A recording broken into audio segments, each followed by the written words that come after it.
जिससे उनका सर्वांगीण विकास सुनिश्चित हो सके। खबरों में आगे बढ़ते हैं। देहरादून से ये बड़ी खबर है, जहां पर चार धाम यात्रा शुरू होने से पहले नया विवाद खड़ा हो गया है।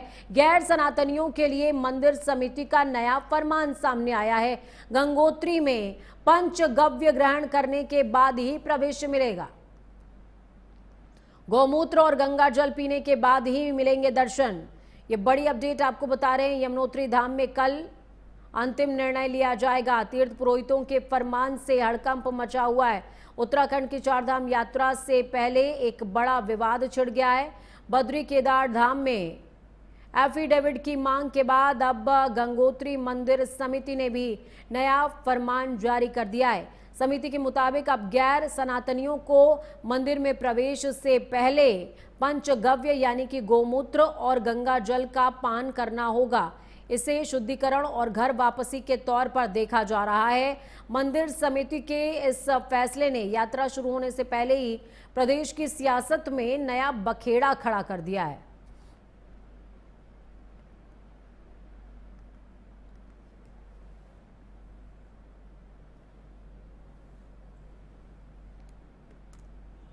गैर सनातनी से ये कोई नया विषय नहीं है। आदि शंकराचार्य जी इस व्यवस्था को बना के गए थे और उसी के अनुरूप आप जानते हैं कि जो चार धाम है, श्री बद्रीनाथ केदारनाथ धाम है, ये भारत की आत्मा है, भारत के मुकुट है। यहाँ पर देश भर के लाखों करोड़ों जो श्रद्धालु है, जो सनातन धर्म के प्रति जिनकी अटूट आस्था और विश्वास है, और इस परंपरा को आदि शंकराचार्य जी ने जो व्यवस्था बनाई थी, इस पर सभी तीर्थ पुरोहित, हक हकूकदारी, वहाँ के स्थानीय जितने भी यात्रा से जुड़े हुए लोग हैं, सबसे विचार विमर्श करने के बाद हमने निर्णय लिया था कि गर्भगृह और मंदिर परिसर के पास में गैर सनातनी का प्रवेश पूरी तरह से प्रतिबंधित रहे।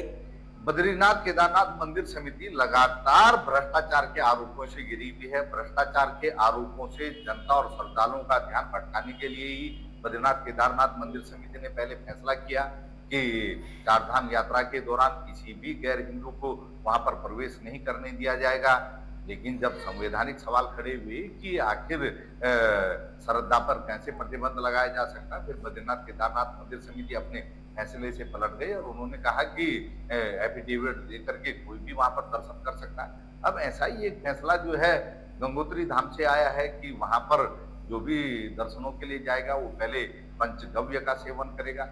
हमने तो एफिडेविट के बारे में कोई बात नहीं की है। हम गंगोत्री धाम के सबसे पहले ये सोचा कि गैर हिंदुओं का मतलब नहीं है, इसमें जो सिख हैं, जो जैन हैं, जो बुद्धिज्म है, वो सब हमारे पंथ से। जो व्यक्ति गाय का मांस खाता हो, पहले तो उस पर हमारा विरोध है। दूसरा, हम लोगों ने एक विशेष अपनी टीम बना रहे हैं, इसमें विधि के जो विशेष सलाहकार होंगे वो सब मिलके, और उसमें हमारे स्करण भंडारी जी भी हैं और दिल्ली के और तमाम जो बड़े बड़े लोग हैं, उस पर एक शोध करेंगे कि किसी की स्वतंत्रता का हनन नहीं होना चाहिए, धारा 25 और 26 का उल्लंघन नहीं होना चाहिए। लेकिन हमारे धामों में आने के लिए हमारी एक आपस में पद्धति बनी है पंचगव्य की।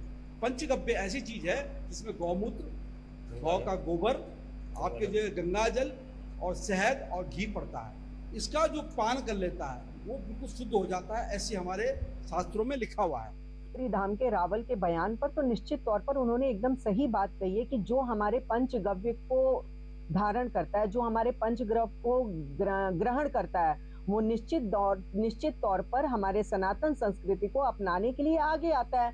अगर आप हमारे पंचगव्य को ग्रहण कर रहे हैं तो निश्चित तौर पर ये कहा जा सकता है कि आप सनातन संस्कृति के प्रति अगाध प्रेम और श्रद्धा रखते हैं। हम भी तो जाने और हम भी तो समझे कि गाय को काटने वाला क्या पंचगव्य में जो गोमूत्र को मिलाया जाता है उसको ग्रहण करने की क्षमता रखता है? धर्मनगरी हरिद्वार के कनखल क्षेत्र में जंगली हाथियों की दहशत कम होने का नाम ही नहीं ले रही है। देर रात जगतीपुर इलाके में एक जंगली हाथी के रिहायशी क्षेत्र के करीब पहुंचने से हड़कंप मच गया।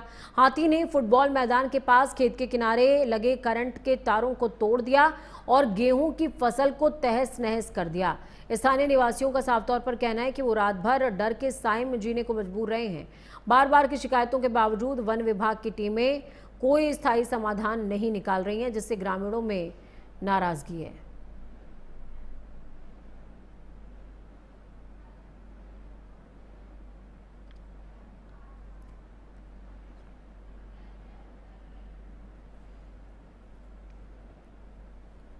तो कनखल में हाथी की दस्तक से दहशत मच गई है। गेहूं की फसल को भारी नुकसान हाथी ने पहुंचाया है। करंट की सुरक्षा तार तोड़ करके हाथी खेत में दाखिल हो गया।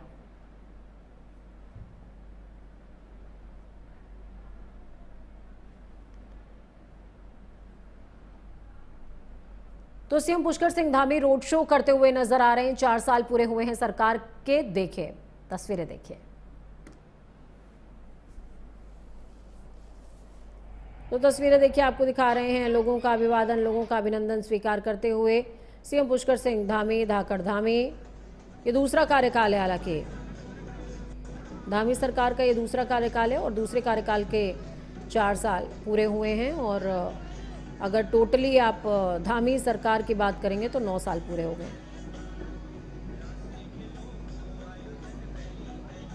और सरकार की लगातार कोशिश यही रहती है कि लोगों के हितों को ध्यान में रखते हुए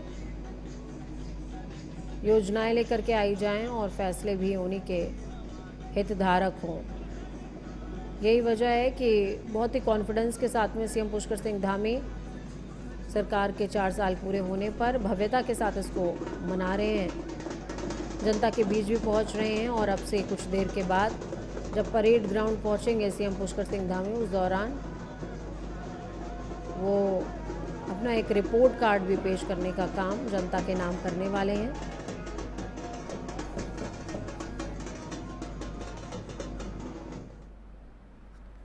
ये खबर देहरादून से, जहां पर एलपीजी की कालाबाजारी पर क्यूआरटी का शिकंजा कसता हुआ नजर आ रहा है। प्रशासन ने गैस एजेंसियों का औचक निरीक्षण किया है। बड़ी अपडेट आपको बता रहे हैं। सॉफ्टवेयर की समस्या से सप्लाई में देरी पाई गई। घरेलू और कमर्शियल गैस का स्टॉक बढ़ाने के निर्देश दिए गए हैं। गैस की शिकायतों के लिए कंट्रोल रूम एक्टिव हो गया है। कंट्रोल रूम से शिकायतों का निपटारा होगा। देहरादून में एलपीजी गैस की कालाबाजारी को रोकने के लिए प्रशासन ने अब कमर कस ली है।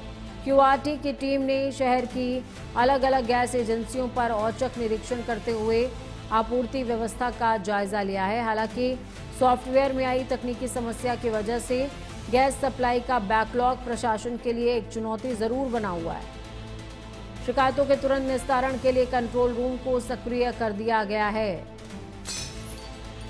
प्रशासन ने एजेंसियों को घरेलू और कमर्शियल गैस की पर्याप्त स्टॉक रखने और होम डिलीवरी व्यवस्था को जल्द से जल्द और ज्यादा दुरुस्त करने को कहा है।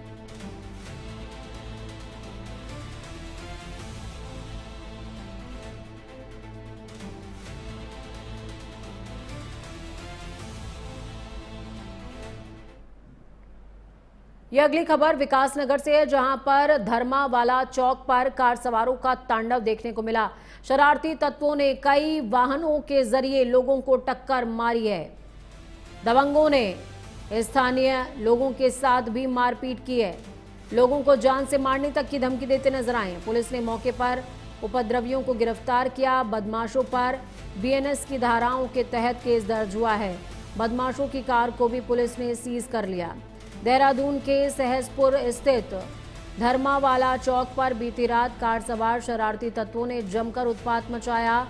आरोपियों ने अपनी गाड़ी से अन्य वाहनों को टक्कर मारने के साथ ही स्थानीय निवासी रविंद्र सिंह और अन्य लोगों के साथ मारपीट की, गाली गलौज की। सूचना मिलते ही पुलिस टीम ने मौके पर पहुंचकर उपद्रवियों को रंगे हाथों गिरफ्तार कर लिया। इनके खिलाफ जान से मारने की धमकी देने और खतरनाक तरीके से वाहन चलाने की धाराओं में मुकदमा दर्ज करते हुए यूपी नंबर की एक्सयूवी कार को भी सीज कर दिया गया है।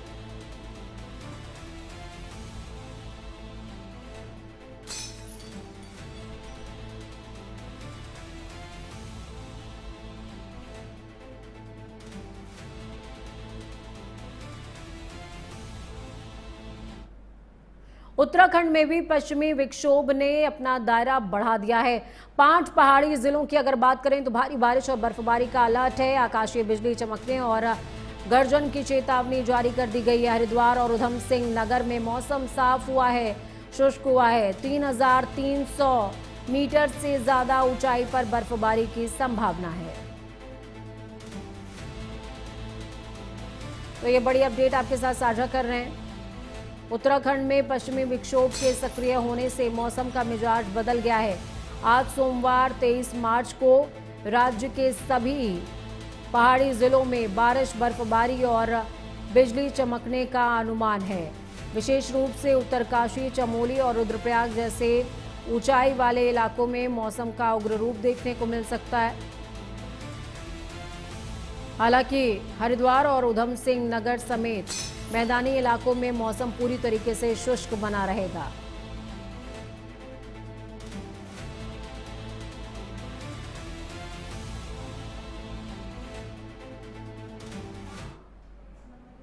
आज बात उस राज्य की जिसे पूरी दुनिया हिंदू देवी देवताओं के अभेद्य गढ़ के रूप में जानती है, लेकिन जितनी गहरी आस्था इस मिट्टी के कण में है, उतनी ही मजबूत अब यहाँ की सियासी धमक भी है। बात देवभूमि उत्तराखंड की हो रही है, जहां मुख्यमंत्री पुष्कर सिंह धामी के नेतृत्व में सरकार ने अपने 4 साल बेमिसाल पूरे कर लिए हैं। ये 4 साल केवल कैलेंडर की तारीख नहीं है, बल्कि उत्तराखंड के कायाकल्प की कहानी है। देखिए, साल 2022, तारीख 23 मार्च, जब पुष्कर सिंह धामी ने दूसरी बार उत्तराखंड की कमान संभाली तो उनके पास सिर्फ सत्ता नहीं बल्कि 1.25 करोड़ जनता की उम्मीदें थीं। इन 4 सालों में धामी सरकार ने अपनी पॉलिटिकल विल से वो कर दिखाया जो दशकों से नामुमकिन था। देश का सबसे सख्त नकल विरोधी कानून लाकर उन्होंने युवाओं के सपनों को कवच दिया, तो वहीं समान नागरिक संहिता यानी कि यूसीसी को धरातल पर उतारकर उत्तराखंड को पूरे देश के लिए रोल मॉडल बना दिया।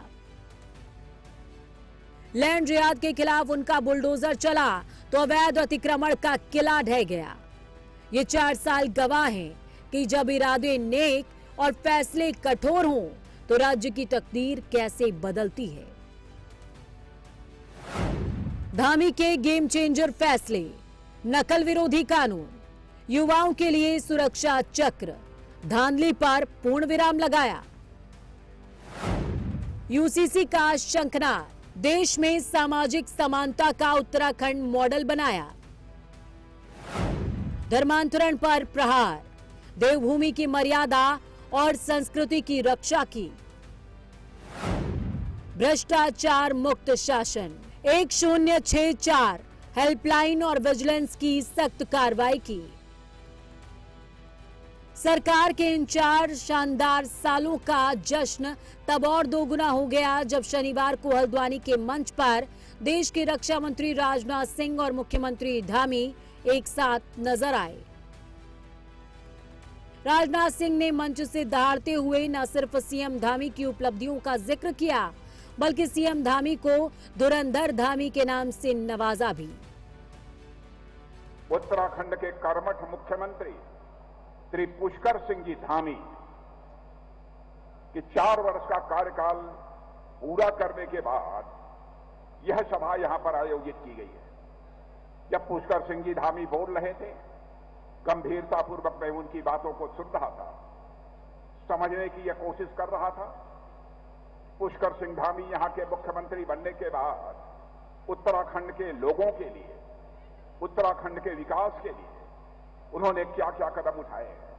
बहनों भाइयों, पुष्कर धामी को सुनने के बाद मैं कह सकता हूं, चुनाव के दौरान तो इन्हें मैंने कहा था कि देख लीजिएगा, कोई जीतेगा तो पुष्कर धामी के नेतृत्व में ही यह भारतीय जनता पार्टी जीतेगी। रक्षा मंत्री के संबोधन के बाद तालियों की गड़गड़ाहट से माहौल गूंज उठा। वहां मौजूद तमाम लोगों ने भी जिस तरह मुख्यमंत्री धामी के प्रति अपना समर्थन जाहिर किया, उसने साबित कर दिया कि धामी केवल एक मुख्यमंत्री नहीं बल्कि विकास के धाकड़ खिलाड़ी भी हैं। ये मुलाकात सिर्फ औपचारिक नहीं थी, बल्कि इस बात का ऐलान था कि दिल्ली का भरोसा और देहरादून का परिश्रम मिलकर उत्तराखंड को देश का नंबर 1 राज्य बनाने के लिए प्रतिबद्ध है। शनिवार को ये संगम आने वाले दिनों में उत्तराखंड की सियासत और विकास की नई दिशा तय कर गया है। आप सभी का आज के इस विशिष्ट कार्यक्रम में इतनी बड़ी संख्या में पधारने के लिए आप सभी का हृदय से स्वागत करता हूं, अभिनंदन करता हूं। और ये बड़ा शुभ समय है, शक्ति की उपासना का पावन पर्व नवरात्रि की भी आप सबको मैं बधाई देता हूं। ये हम सभी के लिए आज अत्यंत हर्ष का विषय है कि हमारी डबल इंजन की सरकार के दूसरे कार्यकाल के सफलतापूर्वक 4 वर्ष पूरे होने के उपलक्ष्य में आयोजित इस ऐतिहासिक कार्यक्रम में राजनीति क्षेत्र के अजात शत्रु नेता, देश के यशस्वी रक्षा मंत्री आदरणीय राजनाथ सिंह जी का मार्गदर्शन प्राप्त हो रहा है। आदरणीय राजनाथ वक्त यहाँ पर छोटे से ब्रेक का। ब्रेक के उस पार खबरों का सफर लगातार जारी है।